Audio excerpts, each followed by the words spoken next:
Your sense of self, I think, is formed very much by how good a student you are in all school systems. And it shouldn't be, because it's just one kind of intelligence, of course, but it is that way. Barbara Corcoran, businesswoman and investor that you've seen on the hit TV series Shark Tank. She has a net worth of $100 million.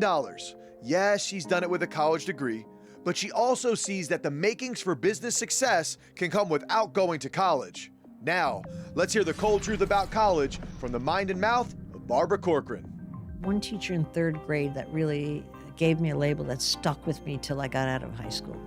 She said to me, if you don't learn to read, you'll always be stupid. And she said the word stupid with such disdain. That was the first time I really heard that word. Before that, no one told me I was stupid. Stupid, that's what's wrong with me, I'm stupid. And that's when I got quiet. That's when I just shut up and never talked again in school. Everybody learns differently. I had the kind of learning where I couldn't read and couldn't write. And that got in the way of a lot of stuff. Yeah.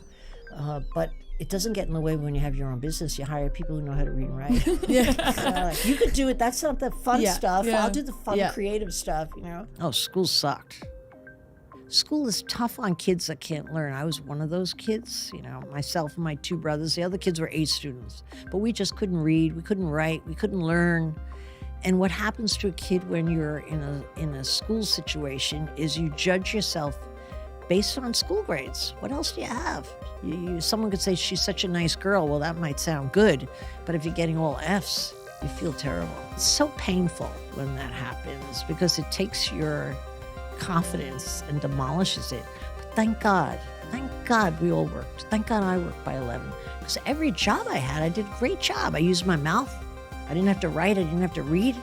I could do any job. I used my hustle to work harder than anybody else.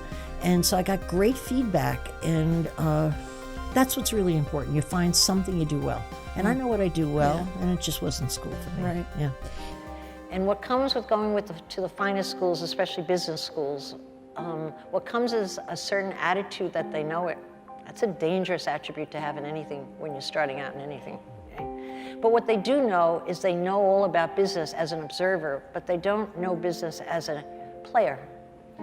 Whereas poor kids tend to have had hardship.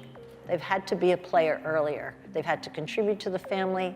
They've seen their parents struggle. They know the power of a buck. They've never gone on a fancy vacation, so they aspire to the vacation. I'm giving you all kinds of shit, right? Okay. But I do believe in it. I think in hindsight, if I wasn't dyslexic and I didn't have a hard time in school, I don't think I would have been successful, believe it or not. Because I think everything I've done in my life has been one long attempt to show the world that I'm not stupid. So I'm driven